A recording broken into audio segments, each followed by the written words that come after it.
اب ایک اور بہت بڑا مسئلہ ہے پاکستان کے اندر، ہم بتا دوں تھوڑا سا، آپ بھی بڑا انٹرسٹ لیتے ہیں، یہ سارے کہتے ہیں ہم دین کو تخت پہ لائیں گے، کبھی ان سے پوچھا کیسے لائیں گے؟ اسی بات پر آ رہا تھا میں جواب دوں کیسے لائیں گے؟ ہم لائیں گے دین کو تخت پہ انشاءاللہ. ماڈل بتا دوں، درس نظامی کے تمام مکاتب فکر پہ لازم قرار دیں گے کہ درس نظامی کی ڈگری صرف تب دو جب 6-7 انٹرنیشنل لینگویجز میں سے انگریزی، فرانسیسی، چینی، رشین میں سے کوئی ایک زبان آپ کا عالم سیکھ جائے، اور وہ زبان ریاست پاکستان نمل یونیورسٹی کے ساتھ تمام مدارس کو ایفیلیٹ کر کے مفت میں سکھائے گی. جب آپ کا عالم دین اپنے جوش خطابت کا اظہار ایک انٹرنیشنل لینگویج میں کرے گا تو آدھی دنیا کو مسلمان کر دے گا. دین تخت پہ آتا ہے. اچھا، آپ نے کہا کہ دین کو تخت پہ لائیں گے، دین کو تخت پہ لائیں گے، دوسرا دین کو تخت پہ لانے والے لوگ، اور میں تھوڑا سا کمپلیٹ کر لوں. آپ جس طرف جانا چاہ رہے ہیں اس طرف جائیں گے، بالکل میں پورا موقع دوں گا. جب انٹرنیشنل لینگویج آپ کا ایک عالم دین سیکھ جاتا ہے، آپ کو پتہ ہے جو لوگ آن لائن قرآن پڑھاتے ہیں، وہ جن کو تھوڑی بہت انگریزی آتی ہے، آن لائن قرآن پڑھانے پہ $50 یا $100 پر اسٹوڈنٹ آپ کو ملتا ہے. اس کا مطلب ہے 15 سے 30 ہزار ایک عالم دین ایک اسٹوڈنٹ کو پڑھانے کا کما لیتا ہے. 4 اسٹوڈنٹس کو پڑھانے کا ایک حافظ قرآن کتنا کما لے گا؟ 1,00,000-1.5 کما لے گا. جب وہ خود کفیل ہوگا، اس کے پاس اپنی ہونڈا سیوک کی گاڑی ہوگی نا، تو وہ جب دین ممبر پہ جا کے بیان کرے گا تو وہ کسی پیر، فقیر یا ملا کی تعریفیں نہیں کرے گا، وہ رسول اللہ کا دین بیان کرے گا. کسی سیاستدان کی تعریفیں نہیں کرے گا، کسی تھانے دار کی تعریفیں نہیں کرے گا، کسی چودھری کی تعریفیں نہیں کرے گا، وہ کرے گا کیونکہ وہ خود کفیل ہوگا. وہ کسی سیاسی جماعت کا ماتحت نہیں ہوگا، اس کے قصیدے گانے نہیں پڑھا کرے گا ادھر. اسی لیے میں آپ کو اچھا دوسرا ماڈل دین کو تخت پہ لانے کا، تمام بڑے آستانے جو محکمہ اوقاف کے انڈر ہے، جن کا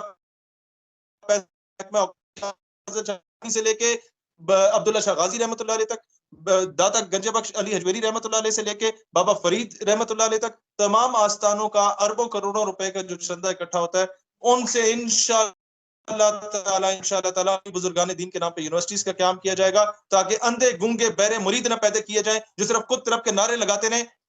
ایسے مرید پیدا کیا کریں جو کہ درس نظامی بھی حاصل کریں وہاں یونیورسٹی سے، اور انجینئر، ڈاکٹر، آرمی آفیسر اور ججز، تب جا کے دین تخت پہ آتا ہے. یہ ماڈلز رکھتی ہے پاکستان نظریاتی پارٹی. درس نظامی کے ٹاپکس میں، ان کے 7-8 سالہ کورس میں انشاءاللہ تعالی ہم لوگ کاؤنٹر ایتھیزم کو انٹروڈیوس کرائیں گے، ہم لوگ کمپیریٹیو ریلیجنز کو انٹروڈیوس کرائیں گے کہ کس طریقے سے آپ نے ان کا مقابلہ کرنا ہے. ابھی تک تو تمام مکاتب فکر کو سکھایا گیا ہے کہ جناب حاضر و ناظر، نور و بشر، علم غیب، یہ چیزوں میں آپس میں الجھایا گیا. آپ کمپیریزن کریں گے کہ why Islam is better than Hinduism, why Islam is better than Christian, کیا کہتے ہیں، Christianity, why Islam is better than Judaism, why Islam is better than the rest of the religions in the world. کیوں بہتر ہے؟ آپ نے پروف کرنا ہوگا اس میں. تو اس طریقے سے دین تخت پہ آتا ہے. آپ اسلام کو لاجیکلی ڈیفینڈ کرنے والے بنیں گے. کاؤنٹر ایتھیزم کا ٹاپک آج تک کہیں نہیں پڑھایا گیا. اللہ تعالیٰ کی وحدانیت پہ، اللہ تعالیٰ کے وجود پہ یونیورسٹیز میں سوال اٹھائے جاتے ہیں. اتنا زیادہ پروپیگنڈا ہو گیا، کسی مکتبہ فکر کے عالم کے پاس اس کا جواب نہیں ہوتا. کیوں نہیں ہوتا؟ کیونکہ درس نظامی میں پڑھایا نہیں جاتا. یہ ٹاپکس کہ scientifically you have to prove کہ کوئی تو ہے جو نظام ہستی چلا رہا ہے، کوئی خدا ہے. آپ نے یہ بتانا ہے کہ جو یہ نظام قدرت چل رہا ہے وہ کیسے چل رہا ہے، وہ کون سی ہستی چلا رہی ہے. جب یہ کچھ ہوگا تو آٹومیٹکلی اسلام کا بینیفٹ ہوگا. میں آپ کو کافر بول دوں، آپ مجھے کافر بول دیں، میں یہ بولوں کہ ہاتھ کھلے کر کے نماز پڑھتا ہے، یا ہاتھ یوں کر کے نماز پڑھتا ہے، یا ہاتھ یوں پڑھتا ہے، تو یہ کافر ہے، اس کے پیچھے نماز نہیں ہوتی. کب تک ان چیزوں کا چورن بیچ کے ہم ووٹ لیں گے؟ اس طرح نہیں چلے گا. پاکستان مزید یہ تقسیم نہیں برداشت کر سکتا. پاکستان میں فرقہ واریت کا خاتمہ ہونا ہی دین کو تخت پہ لانے کے مترادف ہے. اچھا، یہ تو آپ سارا بتا رہے ہیں کہ کس طرح سے اس کو کریں گے، لیکن دین کو تخت پہ لانے کے لیے پہلے جو دین کو تخت پہ لائے گا، جو سربراہ ہوگا، جو خلیفہ ہوگا، وہ دین کے مطابق کیسے لائیں گے پھر آپ؟ سر میں آپ کو ایک چیز، میں نے آپ کے سامنے ماڈل رکھا. آپ کے پاس بہت اچھے ہیں جو بادشاہ لوگ ہیں، ان کی دستاریں بھی ہیں، ان کی داڑھی مبارک بھی ہے، سب کچھ ہے. کیا ان کے پاس یہ ماڈل ہیں جو آج ہم نے لائے؟ سر آپ کے پاس طیب اردگان تھا نا، وہ اس نے کیا کیا؟ ایک ویسٹرنائزڈ کلچر والے ترکی کو کس طریقے سے آہستہ آہستہ آہستہ آہستہ پرو اسلامک آئیڈیالوجی پہ لے آیا. جہاں پر دوپٹہ پہنے پہ پابندی تھی، وہاں اس کی بیگم خود ابایا لے کے تمام جلسوں میں خود جا کے قوم سے ہاتھ ہلاتی تھی. قوم کی بیٹیوں نے کہا کہ یار صدر مملکت کی بیگم اگر ابایا لیتے ہوئے اتنی خوبصورت لگتی ہے تو ہم بھی پیاری لگیں گی. انہوں نے بھی پہننا شروع کر دیا. جس ترکی میں مصطفیٰ کمال اتاتورک کے بعد حفظ کرنے پہ پابندی تھی, اس طیب اردگان نے یہ نہیں کہا حفظ کراؤ بچوں کو, اس نے کہا جو اپنے بچے کو حفظ کرائے گا اس کو ہم عمرہ, اس کے والدین کو اور اس کے عمرے پہ اور حج پہ مفت بھیجیں گے. آدھے ترکی نے اپنے بچوں کو حفظ کرانے پہ لگا دیا. اس نے یہ نہیں کہا کہ جناب زبردستی مسجدوں میں آؤ, مسجد کے ساتھ پلے گراؤنڈز بنا دیے بچوں کے لیے. ویسٹ میں جا کے دیکھیں بچے باسکٹ بال کھیلتے ہیں, ساتھ نماز پڑھتے ہیں جا کے وضو کر کے, اور پھر باہر کھیلتے ہیں, وہیں سو جاتے ہیں, والدین اٹھا کے لے آتے ہیں. ہم نے کیا کیا, ہم نے بچے کو 2 چماٹ لگائیں کہ جاؤ دفعہ ہو جاؤ پچھلی صف میں, یہاں صفیں پوری نہیں ہو رہی, تم صفیں خراب کر رہے ہو. دیکھو ہم نے سیکھنا ہے کہ ہمیں اسلام نے کیا سکھایا. رسول اللہ علیہ الصلوۃ والسلام نے اپنا خطبہ درمیان میں چھوڑ دیا تھا جب امام حسین تشریف لائے تھے, انہیں اٹھا کے اپنی گود مبارک میں بٹھایا, پھر خطبہ دوبارہ دیا. اس سے 2 سبق ملتے ہیں. نمبر 1 امام حسین کا مقام بتایا اپنی پوری امت کو. نمبر 2 کیا بتایا کہ کیا امپورٹنس ہے کہ آپ نے بچوں کو کتنے پیار سے ڈیل کرنا ہے when they are in the mosque. ہم لوگ کس طرح ڈیل کر رہے ہیں, اس طرح ڈیل نہیں کیا جاتا, اس طرح بچے بھاگتے ہیں. پھر ہم نے یہ سٹیپس لے کے آنے. سو ایون عرب کنٹری کرنا شروع کیا. مذہب کارڈ ہے اور ہمارے پاکستان پالیٹکس میں بہت دیر سے چلتا ہے. عمران خان بھی استعمال کرتا ہے. مولانا فضل الرحمان صاحب, ایک اسلام وہ ہے جو مولانا فضل الرحمان صاحب لانا چاہتے ہیں, ایک اسلام وہ ہے جو کہ عمران خان صاحب لانا چاہتے ہیں, ایک اسلام وہ ہے جو سعد رضوی صاحب لانا چاہتے ہیں, ایک اسلام وہ ہے جو جماعت اسلامی لانا چاہتی ہے. اب شہید سیالوی صاحب جو اسلام بتا رہے ہیں ترکی ماڈل پہ, اس کو تو وہ مانیں گے ہی نہیں. وہ کہیں گے کہ بھائی یہ تو نہیں ہے, یہ اسلام نہیں ہے. تو پھر ہم کیسے اس کو ساری جو امت مسلمہ ہے وہ کیسے منوائیں گے کہ بھائی یہ ہے دین یا اسلام.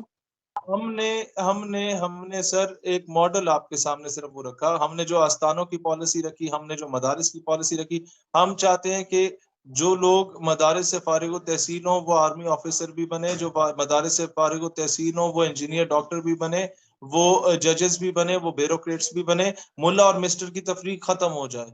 یہاں پر 2 مختلف طبقے بن چکے ہیں, ہم انہیں ختم کرنا چاہتے ہیں. جتنا ایک مدرسے کے بچے پہ لازم ہے ختم نبوت اور ناموس رسالت کا دفاع کرنا, اتنے یونیورسٹی کے بچے پہ بھی لازم ہے. میں آپ کو بتا دوں یہ تو تب ہوگا نا جب ملا اور مسٹر کا اگر آپ فرق ختم کرنا چاہتے ہیں, یہ تو تب ہوگا جب آپ پروگریسو اپروچ کو اپلائیں گے, بجائے اس کے کہ آپ کہیں گے کہ ہم مذہبی کارڈ ہے اس کو استعمال کر کے آپ کہیں گے کہ ملا اور مسٹر کا ختم ہو جائے گا. تو وہ تو نہیں ختم ہو سکتا کبھی بھی. This is exactly what I am saying. دیکھیں آپ نے ہماری پارٹی واحد پارٹی نظر آئی ہوگی جس میں اسکول آف تھاٹ کو it doesn't matters. ہماری پارٹی واحد پارٹی ہے جس کی مرکزی قیادت میں ہر اسکول آف تھاٹ کا بندہ موجود ہے. الحمدللہ میں فخر سے کہہ سکتا ہوں ٹی ایل پی کی ساری قیادت ایک اسکول آف تھاٹ پہ ہے, جماعت اسلامی کی ساری قیادت ایک اسکول آف تھاٹ پہ, جے یو آئی کی ساری قیادت ایک اسکول آف تھاٹ پہ, جے یو آئی نظریاتی کی ساری قیادت ایک اسکول آف تھاٹ پہ, باقی ایم ڈبلیو ایم کی ساری قیادت ایک اسکول آف تھاٹ پہ. ہم واحد پولیٹیکل پارٹی ہیں جس کا ایکسیپٹنس لیول مدرسے میں بھی ہے, خانقاہ میں بھی ہے, یونیورسٹی میں بھی ہے. کوئی ایک سیاسی جماعت دکھا دے جس کا ہر جگہ پہ ایکسیپٹنس لیول ہو. پھر آپ کو چاہیے کہ آپ پروگریسو بات کریں نا. آپ کہیں جی کہ ایک ایسا پروگریسو پاکستان ہم بنائیں گے جس کے اندر تمام پاکستانی جو ہے وہ ہنسی خوشی رہ سکیں گے, ان کو تمام حقوق دیے جائیں گے, ان کے پاس تمام رائٹس ہوں گے, اور یہ جو مذہب ہے یہ ذاتی مسئلہ ہوگا. سر میں آپ کو بتاتا ہوں, یہ میں نعرہ نہیں لگاؤں گا کہ سب کو ایکول رائٹس دیے جائیں گے. یہ سارے لگا رہے ہیں سر, کیسے دیے جائیں گے. میں نے یہ ماڈلز آپ لوگوں کے سامنے رکھے ہیں. میں تو اس نعرے کا حامی ہی نہیں ہوں جو لوگ کہتے ہیں جی امیر غریب ایک ہوگا. بھائی نہیں, کیسے ہوگا یہ بتاؤ. میں نے بتایا نا یکساں تعلیمی نظام کس طرح رائج ہوگا. امیر کا بیٹا اور جو ایک عام آدمی ہے اس کا بیٹا کس طرح ایک اسکول میں پڑھے گا, کیا قراردادی لانی پڑیں گی. یہ ساری چیزیں میں نے آپ کے سامنے رکھی. یہ ماڈل کوئی اور پولیٹیکل پارٹی لا کے رکھ دے. مسئلہ صرف یہ ہے کہ ہمیں دکھانے کے لیے صرف سلطان صاحب آپ جیسے بھائی ہیں جو رضاکارانہ طور پہ ہمیں عوام تک پہنچاتے ہیں, ہمیں دکھانے کے لیے جیو نیوز نہیں ہے. ہم اشتہار نہیں دے سکتے ایئر وائی نیوز کو, ہم فیسیلیٹیٹ نہیں کر سکتے جی این این والوں کو, ہم فیسیلیٹیٹ نہیں کر سکتے باقی جو کیپٹل ٹی وی ہے, فلانا ٹی وی, ڈھمکانا ٹی وی کو. اس لیے ہمارا بیانیہ نہیں پہنچتا. یہی انٹرویو جو آپ کے ذریعے آپ کے چینل پہ جا رہا ہے, یہ بڑے چینل سب کے ذریعے اگر لائیو چلا جائے تو لوگ باقی پارٹیوں کو سننا چھوڑ دیں. وہ تو بےچارے مذہبی جماعتوں کے جذباتی نعروں میں آ جاتے ہیں اور سیاسی جماعتوں کے جذباتی فیصلوں میں آ جاتے ہیں. ان کے سامنے یہ سولوشن اورینٹڈ چیزیں لائے نا جو ہم لائے. کون لایا آج تک اس طرح کی باتیں؟ کوئی ایک نام بتا. آپ کی پرسنالٹی میں مجھے کنفلکٹ نظر آ رہا ہے کہ آپ بات جو ہے وہ پرو اسلامک اور پرو ایک مذہبی شخص والی کرتے ہیں, ماڈل اور آپ سارے وہ بتا رہے ہیں جو کہ ایک پروگریسو اپروچ ہے. سر نہیں, میں اصل میں مسئلہ یہ ہے نا کہ آپ نے جو مذہبی جماعتیں دیکھی ہیں اور جو سیاسی جماعتیں دیکھی ہیں ان میں تفریق ہی اتنی زیادہ ہے کہ آپ کو اس طرح کی نئی چیز کسی کو بھی ہضم نہیں ہو رہی کہ یار یہ کیسا بندہ آگے بات اسلام کی کر رہا ہے لیکن ساتھ ترقی کی بھی کر رہا ہے.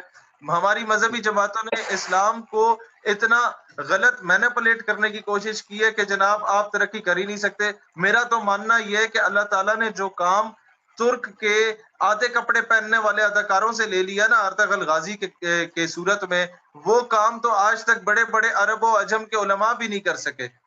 بتائیں میں غلط اب ایک ڈفرنس میں دکھانا چاہوں گا, آپ اس سے ایگری کریں یا ڈس ایگری کریں, کہ جو ٹی ایل پی ہے یا سعد رضوی ہے وہ افغانستان میں جو اسلام ہے وہ لانا چاہتا ہے, اور جو شہیر سیالوی ہے وہ اسلام لانا چاہتا ہے جو ترکی میں. نہیں, یہ ڈفرنس نہیں. میں افغانستان کے انقلاب کی حمایت کرتا ہوں اور ترکی جو ریفارمز لائے اس کی بھی حمایت کرتا ہوں. ہر جگہ کے ڈائنامکس تھوڑے ڈفرینٹ ہوتے ہیں. ہم لوگ, میں ایران میں جو انقلاب آیا میں اس کی بھی حمایت کرتا ہوں. یہ تو آپ اسلامک انقلاب کی بات کر رہے ہیں نا, جو چی گویرا لے کے آیا, جو بھگت سنگھ لے کے آیا, میں اس کی بھی حمایت کرتا ہوں. میں سمجھتا ہوں دنیا میں جتنی بھی تحریکیں ظلم اور فسطائیت کے خلاف بغاوت کی تحریکیں ہوتی ہیں ان سب کا ایک روحانی امام ہے, اور اس امام کا نام امام حسین علیہ السلام ہے. میں اس وجہ سے سارے لوگوں کو گلیمرائز کرتا ہوں. میں اس لیے ان سارے لوگوں کی عزت کرتا ہوں کہ انہوں نے اپنے اپنے دور کے یزیدوں کو, اپنے اپنے دور کے فرعونوں کو للکارا تھا. میڈ بھی نیلسن منڈیلا ایز ویل.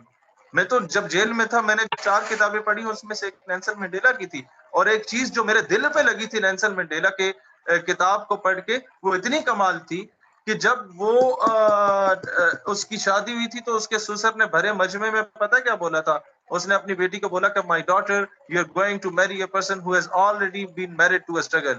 تم ایسے شخص سے شادی کرنے جا رہی ہو جس کی پہلے سے جدوجہد کے ساتھ شادی ہو چکی ہے. بٹ وٹ آئی ریئلائزڈ از کہ انٹرنیشنل این جی اوز جو نیلسن منڈیلا کو خراج تحسین پیش کرتی ہیں وہ ایک بار کرے گی, میں 10 بار کروں گا. لیکن میں یہ ضرور کہوں گا کہ کالے گورے کا فرق نیلسن منڈیلا نے ضرور مٹایا. لیکن آج سے 1400 سال پہلے بھی کوئی ہستی تھی جس نے کہا تھا فتح مکہ کے بعد حسین و جمیل اور امیر کبیر ہستیوں کی موجودگی میں کہا کہ بلال تم اٹھو اور جا کے کعبے کی چھت پہ اذان دو. میں سمجھتا ہوں رنگ, نسب, نسل کی فرق اس وقت مٹ گیا تھا.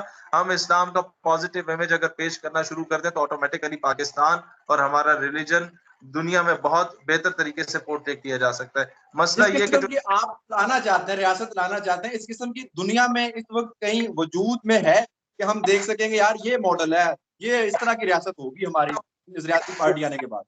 میں آپ کو عرض کروں, ملیشیا ایک اچھا ماڈل ہے, ترکی ایک اچھا ماڈل ہے, آپ کا انڈونیشیا ایک اچھا ماڈل ہے.